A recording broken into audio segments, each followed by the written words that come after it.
To add the Canva URL with icon on desktop and taskbar using Microsoft Edge browser, navigate to the Canva website.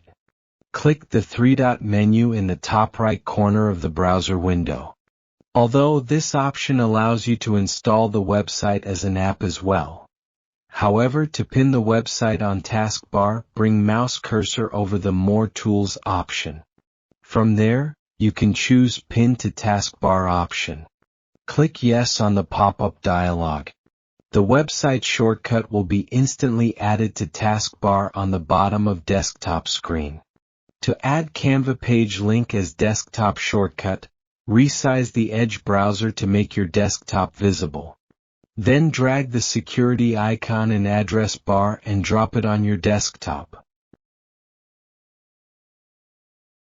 Discover Dozro.com for free courses on graphic design, video editing, browser tips, computer tricks, and website creation. You'll also find an impressive range of products, most priced under $20. Don't forget to like the video and subscribe to the Dozro channel. Thank you for watching.